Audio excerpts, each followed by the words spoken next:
Bon après-midi, mesdames et messieurs. Vous faites bien de regarder Canada International. Il est 12h, 13h à Ezeka, c'est dans l'Union Ekele. Bienvenue à cette édition de la mi-journée du Canada International. Au sommaire, un incendie ravage plusieurs commerces dans la ville de Nkonsamba. Difficile pour les sapeurs-pompiers du coin de venir à bout de l'incendie. Obligés de faire recours aux cours d'eau voisins, les populations ont pu venir à bout de cet incendie. On dénote tout de même plusieurs dégâts matériels. Scène rocambolesque à Kribi, un pasteur d'une église de réveil expulsé manu militari d'un habitat. La famille s'oppose à la présence du pasteur dans la maison familiale malgré le paiement du loyer. Et puis, coopération sud-sud, depuis quelques jours séjourne au Cameroun une délégation sud-africaine. Objectif, nouer des partenariats d'affaires entre les deux pays. Plusieurs secteurs d'activité ou investis ont été présentés à ces opérateurs économiques désireux de s'établir au Cameroun.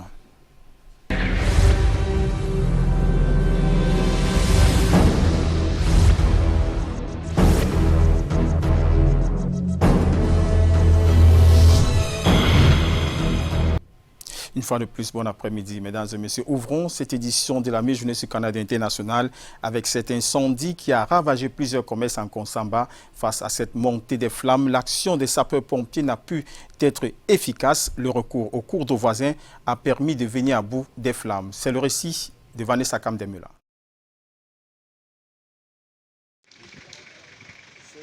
L'incendie survenu au beau milieu de la nuit a réveillé brusquement les riverains de la place des fêtes de Nkonsamba. C'est un pressing et une brocante récemment approvisionnés qui partent en fumée sous le regard impuissant de tous.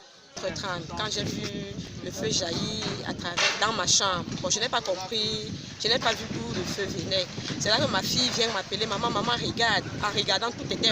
Le feu a commencé par la brocante. Jusqu'au matin, le feu est resté maître de la situation. Les sapeurs-pompiers arrivés aux environs de 5 heures ont du mal à venir à bout des flammes, faute de moyens logistiques. Leurs réserves d'eau se sont épuisées et toutes les bouches d'incendie environnantes sont sèches.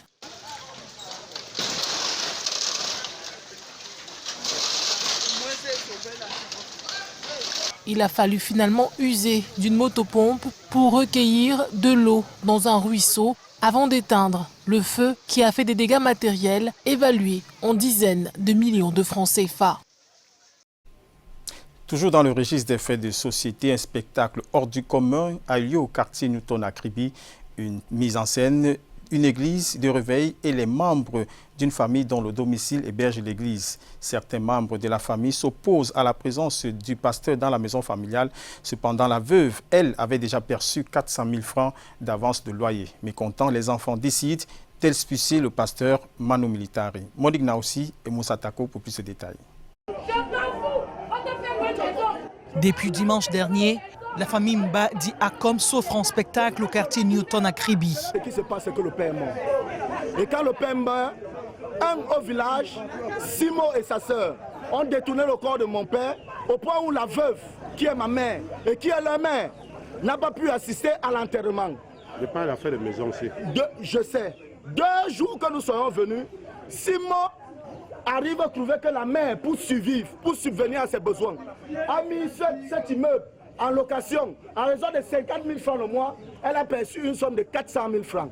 Simon, en tant que fils, normalement devrait comprendre que c'est sa mère qui a mis, s'il respecte sa mère.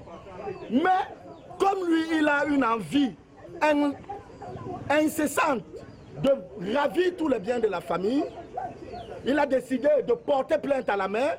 Ce qui dérange, c'est que la veuve a signé un contrat de location avec un pasteur de façon unilatérale. Même certains enfants avec lesquels la mère opérait des transactions depuis le décès du père n'ont pas été impliqués. Ces enfants ont donc décidé d'expulser le pasteur du domicile familial, transformé en église. J'ai dépensé mon argent ici. Personne n'a été dans la maison. C'est mon cadavre qu'on va l'apporter. J'ai payé mon billet d'avion 1 500 000 pour ici. Parce que ici, c'est que je refuse. Je ne refuse même pas comme la location. Mais je refuse le vol des pasteurs. Car moi-même, j'ai des amis pasteurs qui volent. Et je connais comment ça se passe. Il vient prendre ma maison parce qu'il a pris moins cher. Mon frère a coulé mon sang dernièrement devant lui. Je lui ai dit n'ouvre pas encore. Il m'a dit que je ne peux rien le faire. Cette affaire semble loin d'être terminée. Malgré la présence des forces de l'ordre, la hache de guerre reste brandie. Alors maintenant, sport pour parler de la Coupe d'Afrique Égypte 2019. Dans moins de 48 heures, s'ouvre cette grande messe du football africain en Égypte. 24 nations sont attendues au pays des pharaons, 7 fois champions d'Afrique. Le comité d'organisation locale souhaite la bienvenue à tous à travers cette vidéo officielle que je vous propose de regarder.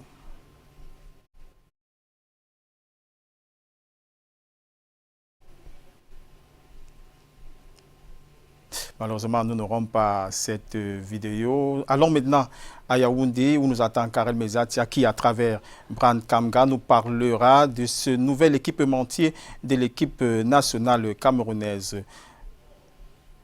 Bon après-midi, Karel.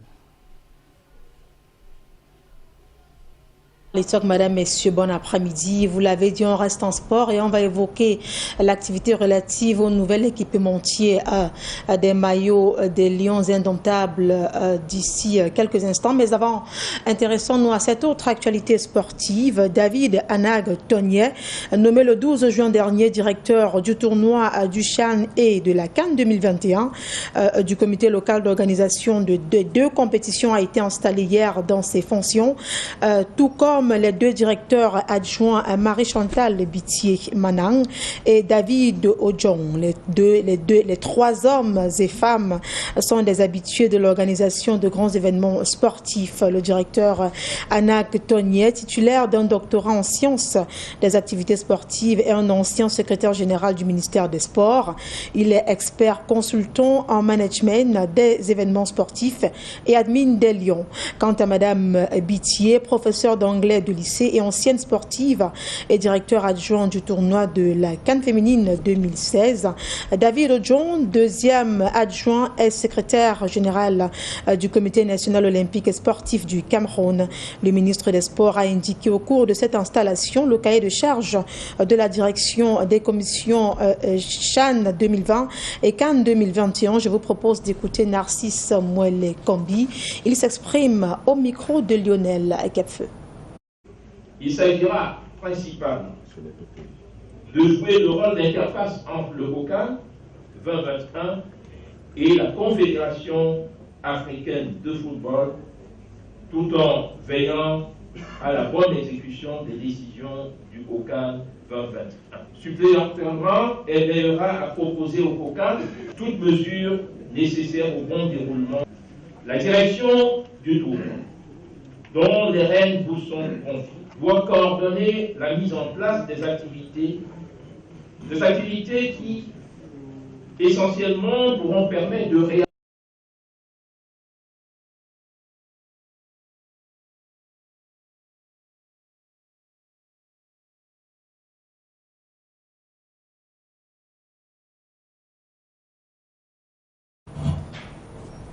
Tel qu'annoncé tout à l'heure, le nouveau maillot des Lions indomptables du Cameroun vient d'être présenté à l'hôtel Hilton de Yaoundé. Un maillot confectionné spécialement pour la Coupe d'Afrique des Nations 2019. Nos reporters sont encore sur place et suivent de très près la cérémonie relative. Retrouvons donc à l'instant Alain Gislain Kanga et Michel Foucault. Bon après-midi. Bon après-midi Karel, bon après-midi à tous. La cérémonie de présentation du nouvel équipement des Lions indomptables qui se tenait dans la salle juste derrière moi de l'hôtel Hilton de Yaoundé s'est achevée il y a quelques instants par un échange entre la presse nationale et internationale et le président de la Fédération camerounaise de football sur les contours du contrat du nouvel équipementier français Lecoq Sportif. Mais bien avant, on a assisté à la présentation de la nouvelle tunique des Lions indomptables, une tunique conçue spécialement pour les hommes de Clarence-Seedorf pour la Coupe d'Afrique des Nations Égypte 2019, a-t-on appris de la bouche du président de la Fédération camerounaise de football. Ce nouveau maillot des Lions de l'équipementier français Lecoq Sportif a une déclinaison vert et rouge, exactement le même maillot que les Lions Cameroun arbore à la Coupe du Monde féminine France 2019. Le représentant de la marque française a précisé que cette unique a été conçue avec la collaboration de la Fédération camerounaise de football. Cette FECAFOOT qui a rendu public l'agenda des Lions indomptables en terre camerounaise depuis ce matin de retour de la préparation au Qatar. Eh bien, à 14h à l'hôtel Montfébé de Yaoundé, l'entraîneur des Lions indomptables, Clarence Sidor, va donner une conférence de presse et ensuite, à 18h, les Lions indomptables effectueront une visite de courtoisie au ministère des Sports et de l'Éducation physique. Merci Alain Ghislain Kanga pour toutes ces précisions. Naturellement, nous y reviendrons de manière beaucoup plus profonde ce soir au journal présenté du 19h50. L'actualité à l'Assemblée nationale, on vient de l'apprendre en ce moment, est le dépôt d'un projet de loi portant cadre général de radiologie et sécurité nucléaire. La conférence des présidents s'est prononcée quelques instants plus tôt dans l'optique de sa recevabilité. Nous y reviendrons.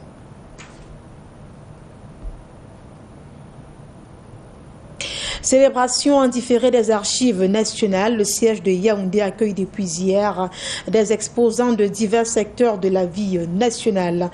Le ministre des Arts et de la Culture, Pierre-Ismaël Bidongpat, a présidé la cérémonie de vernissage de cette exposition. La Semaine nationale des archives court jusqu'au 23 juin prochain.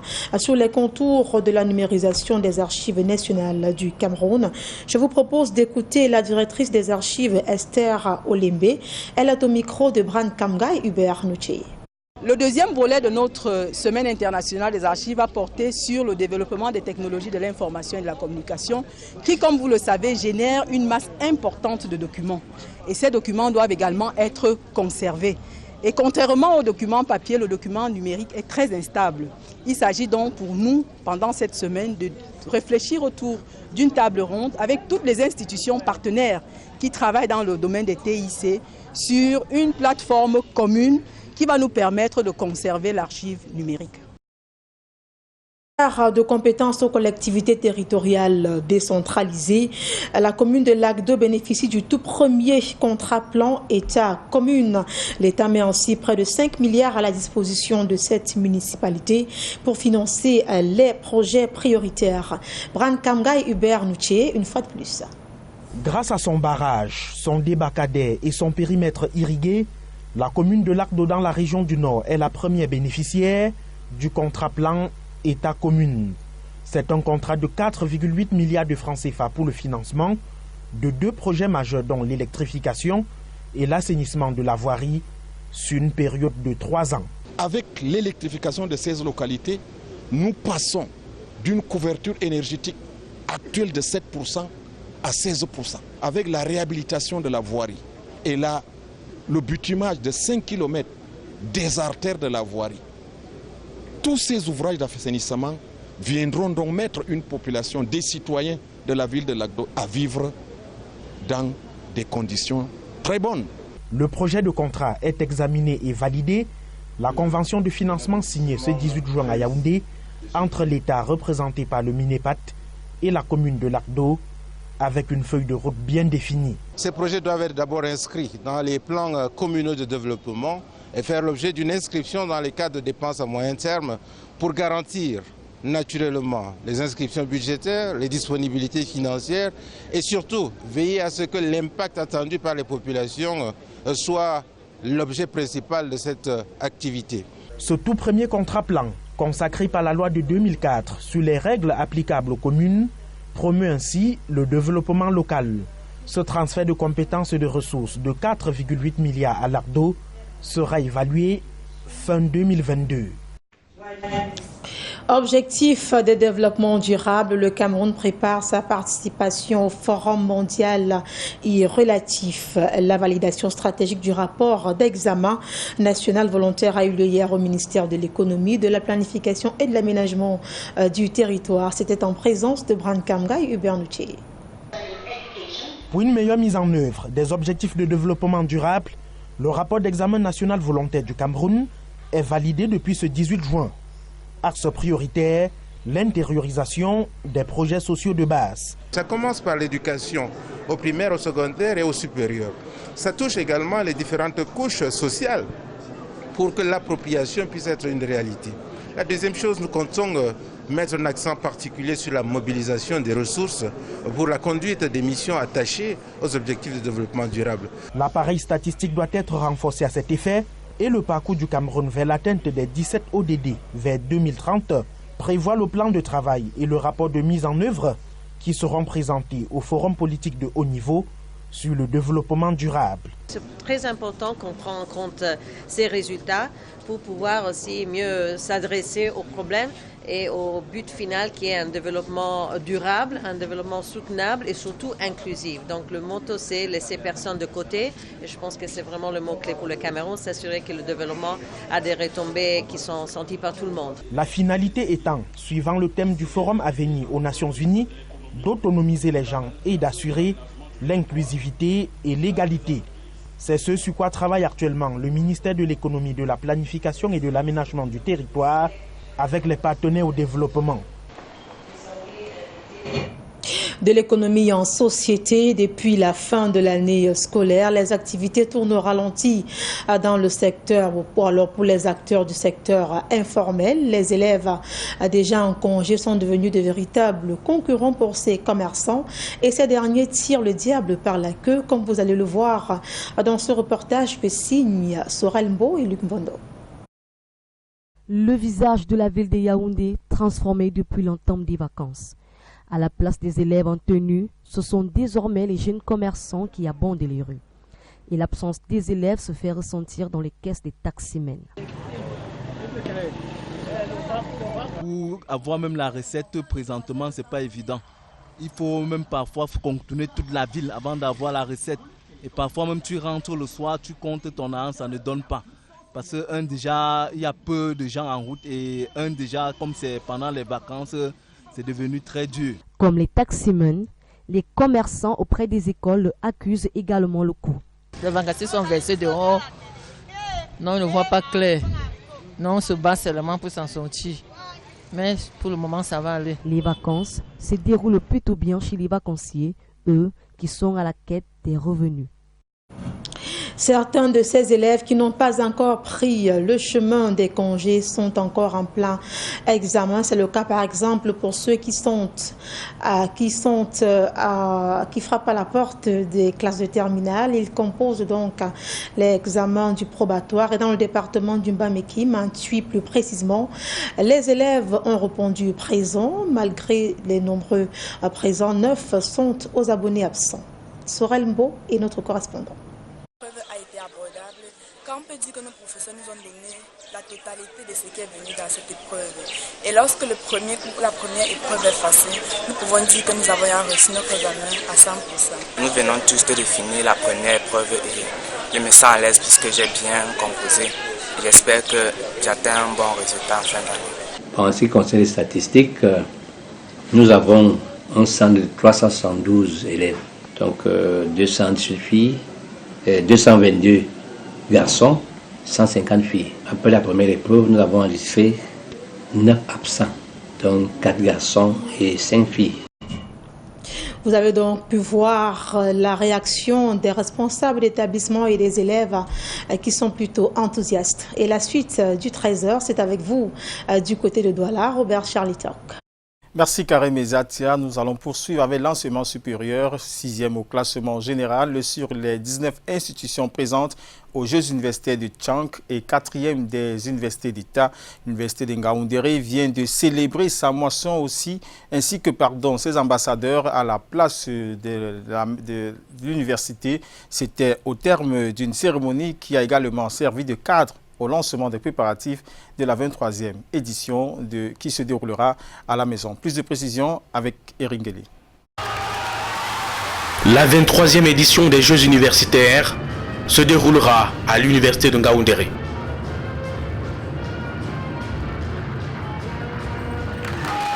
La torche et le drapeau des Jeux remis au recteur de l'institution aux universiades de Tchang viennent d'être présentés à la communauté universitaire, aux autorités administratives et traditionnelles. Par cet acte, le top management de l'université de Ngaoundéré appelle l'implication de tous les acteurs dans les préparatifs en vue de donner un cachet particulier au jeu de Ngaoundéré. Tout d'abord, on a déjà envoyé notre besoin en infrastructure parce que vous voyez, ce qu'on a est déjà vieux. C'est depuis 2001 qu'on a construit certaines de ces infrastructures. C'est notre souhait que l'État peut nous donner les moyens. C'est pour ça qu'on a commencé si tôt. Nous voulons apporter une touche particulière, c'est d'offrir à tous ces visiteurs-là un cadre de loisirs, un cadre, n'est-ce pas, d'animation dans nos différents sites touristiques qui sont tout autour de la ville. En second tableau de la cérémonie, l'Amphi 750 a célébré les médaillés des Jeux de Tchon. 29 métaux en or, argent et bronze engrangés contre 25 l'année précédente, ce qui la classe au 6e rang des 19 institutions et au 4e rang des universités d'État. Un motif de satisfaction pour toute la communauté universitaire qui a également salué le comportement de leurs ambassadeurs, gratifié également d'un diplôme d'excellence civique. On s'est amélioré en 2019 par rapport à 2018. On attend tellement beaucoup pour les Jeux universitaires ainsi qu'au GTEC. Toutes les différentes allocutions ont convergé vers une amélioration de la qualité de l'organisation des Jeux et du rang de l'auguste institution à la maison. Toujours en sport, quittons la Damawa pour le Nord où plusieurs jeunes footballeurs issus des centres de formation de la ville de Garoua sont en compétition dans un tournoi de détection dénommé Garoua Football Dreams. Plusieurs recruteurs des clubs européens sont venus dénicher les perles rares chez les moins de 17 ans et 19 ans. Compte rendu de Marc Chouamon. 5 formations issues d'académies et centres de formation de Garoua et Marois, ainsi qu'une sélection All-Star composée des meilleurs jeunes joueurs U17, U19 du Grand Nord et de la région de l'Est s'affrontent depuis lundi dernier dans le cadre du Garoua Football Dream, tournoi réservé aux moins de 17 ans, aux moins de 19 ans. Lors de la première journée, 4 matchs étaient au programme pour le compte de la catégorie U19. Gazelle FA est venu à bout de la sélection All-Star, 3 buts à 1. Les jeunes du Coton Sport de Garoua, quelques heures plus tard, ont humilié les All-Stars du Nord et de l'Est Cameroun, 6 buts à 1. Avec la présence des recruteurs des clubs européens aux abords du stade, chaque jeune veut briller. J'aime vraiment le football depuis que moi je suis né. Je pense qu'avec un casting comme ça, je pense que peut-être je vais m'en sortir. Je ne sais pas. Puisque bon, c'est un tournoi qu'on doit... Tous les joueurs doivent montrer leur talent. Nous avons aussi un président qui a la chance d'encadrer les jeunes. Nous avons des coachs qui sont à notre disposition, qui sont comme des pères pour nous, qui nous aident vraiment au quotidien, qui nous parlent, qui nous conseillent. Et ça nous aide vraiment beaucoup. Après avoir regardé ces premières rencontres, les recruteurs se sont déjà prononcés sur le niveau de jeu de ces joueurs. Il y a des joueurs que j'ai vus il y a quelques mois, ici, que je revois. C'est toujours la même chose. Si vous jouez, vous tapez très haut, il faut des gens très très haut. Il faut savoir par exemple qu'en Europe, on commence à 5-6 ans. Le Garoua Football Dream se poursuit actuellement et va s'achever vendredi prochain. Quittons le sport pour l'économie avec plus d'une vingtaine d'hommes d'affaires sud-africains qui séjournent depuis quelques jours au Cameroun afin de nouer des partenariats entre les deux pays. Plusieurs secteurs d'activité ou investis ont été présentés à ces opérateurs économiques qui souhaitent faire du business en présence du Haut-Commissariat de l'Afrique du Sud au Cameroun. Bill Pidjou et Marius Kosso pour plus de détails. Face à une vingtaine d'investisseurs sud-africains ce mardi à Douala, Maître Nico Allais présente le Cameroun, cette Afrique en miniature, terrain favorable aux investissements. Le représentant de la Chambre de commerce appelle ces investisseurs à toujours s'entourer d'un avocat pour protéger leur investissement. L'investissement doit être sécurisé. Une garantie que son agent qui a mis sur pied, qui a investi, sera protégé. On doit donc regarder l'encadrement, le cadre juridique. Au cours de ce forum Cameroun-Afrique du Sud, organisé par le haut-commissaire de l'Afrique du Sud au Cameroun, plusieurs opportunités d'affaires sont à saisir dans tous les secteurs d'activité. La promotion qu'on fait, n'est-ce pas, c'est d'abord de faire venir les Sud-Africains pour investir au Cameroun, pour promouvoir leurs produits, pour ceux qui veulent juste exporter. Mais aussi on fait, n'est-ce pas, le côté opposé, c'est-à-dire que c'est les Camerounais qui veulent investir en Afrique du Sud. Il y a les opportunités, n'est-ce pas, comme je l'ai dit, dans l'agroalimentaire. Il y a dans l'immobilier, parce que nous voyons de plus en plus de Camerounais qui viennent investir dans l'immobilier et dans le tourisme. Nous pensons que cet forum va permettre aux businessmen du Cameroun et de l'Afrique du Sud de montrer chacun son potentiel pour le développement de leur business individuel, mais aussi l'extension de la coopération économique entre les deux pays. Les deux pays offrent donc de belles ouvertures d'affaires. Il ne reste plus qu'à ces opérateurs économiques de saisir une aubaine.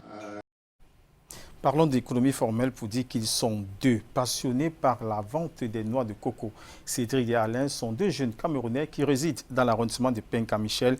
Vendre des noix de coco est une activité qu'ils exercent pendant les vacances. À force de s'y intéresser, ils se sont appropriés les vertus de ce fruit. C'est un reportage signé Éric Matani. Ils sont deux jeunes, tous des élèves dans différents lycées de l'arrondissement de Penka-Michel. Pour ces vacances, ils ont opté pour la vente des noix de coco. J'achète les noix de coco que vous voyez ici à Bafoussam. Et je me bats, je fais comme ça, je découpe, je mets dans le plateau, je vends pour payer mes fournitures scolaires de la rentrée prochaine. C'est pourquoi vous me voyez ici présentement. Je me bats, bon, peut-être que quand je fais comme ça, je m'en sors. Avant d'être à leur propre compte, ils ont travaillé pour quelqu'un et c'est à ce moment qu'ils ont appris à vendre les noix de coco. Nous avions appris ça avec notre patron. Aujourd'hui, nous sommes artistes, experts sur noix de coco. Nous sommes ensemble comme ça, nous formons un petit groupe de noix de coco. C'est pour ça que nous sommes aujourd'hui, nous sommes bien formés. L'un se charge d'enlever la noix dans sa coque et l'autre s'occupe de les découper en lamelles, chose qui n'est pas aisée. La noix de coco est de la famille des Arecacées. Elle est riche en matières grasses et très bénéfique pour la santé. La noix de coco est un fruit exotique par excellence. Les bienfaits de la noix de coco sont variés. Nous ne jetons rien dessus. L'eau de ça nous aide aussi, toujours pour le mal des tomates. On extrait l'eau, on fait aussi le remède de poulet. Et aussi la noix de coco, nous pouvons la consommer aussi pour faire les remèdes. Nous pouvons manger pour notre santé. Et la noix aussi même, nous l'écrasons pour extraire le lait. Et mettre, ça ne fait que nous travailler sur les maladies dans notre organisme. Rien ne se jette sur la noix de coco. La coque peut servir de boîte de chauffage, l'eau extrait de médicaments et elle se consomme sous plusieurs formes. À l'étranger, la politique internationale quelquefois modifie l'impact et le rôle des organisations patronales. Face aux représentants des bailleurs de fonds et du patronat à Genève, Célestin Tawamba, président de l'Union des patronats d'Afrique centrale, appelle à un dialogue plus efficient. C'est un compte rendu de Lille Pidjouf et de Marius Rousseau. L'hôtel intercontinental de Genève accueille depuis ce matin le forum des présidents de l'Organisation internationale des employeurs. Le Cameroun est représenté ici par Célestin Tawamba, invité à la fois comme président du JICAM et surtout comme président de l'Union des patronats d'Afrique centrale. Le constat est clair dès l'ouverture des travaux. Les tendances et évolutions de la politique internationale modifient l'impact et le rôle des organisations patronales. Elles doivent trouver des éléments endogènes de résilience. Au nom des patronats africains, le président Tawamba évoque un environnement de survie. Le principal enjeu chez nous aujourd'hui est d'avoir un patronat qui soit véritablement une force de proposition. Mais face à des pouvoirs, à des régimes qui aujourd'hui, malheureusement, n'ont pas toujours su mettre l'entreprise au cœur des politiques, ça reste beaucoup plus des mots que des réalités. Nous avons donc un réel problème pour structurer nos entreprises, pour structurer le patronat. Le Cameroun occupe une position stratégique au cœur de la CEMAC. Célestin Tawamba appelle à un dialogue plus efficient et suggère un meilleur encadrement de l'OIE. L'enjeu pour nous, c'est d'avoir un patronat qui soit indépendant, qui soit fort, qui puisse faire valoir à chaque fois l'intérêt de l'entreprise. Quand on a un taux de croissance de 4-7%, seulement cette croissance reste pas inclusive, elle reste très insuffisante. La croissance là reste très faible pour pouvoir résorber le problème du chômage. Les travaux placés sous le thème Être dirigeant dans un monde en évolution se déroule en marge des travaux de la 108e session de la Conférence internationale du travail. Toujours à l'étranger, cette fois-ci en sport, Michel Platini, libéré après son interpellation dans l'affaire de corruption dans l'attribution du mondial 2022 au Qatar. L'ancien président de l'UEFA et numéro 10 de l'équipe de France est entendu dans le cadre de l'enquête pour corruption dans l'attribution de la Coupe du Monde 2022 au Qatar. Michel Platini a été placé en garde à vue hier dans les locaux de l'Office anticorruption de la police judiciaire à Nanterre. Il a été libéré ce mercredi autour de 1h du matin. Mesdames et messieurs, c'est avec cette information en sport que nous mettons un terme à cette édition de la Mi-Jeunesse Canada International. Merci à toute la rédaction de Canada. Merci à vous pour votre attention. Bon après-midi. Au revoir.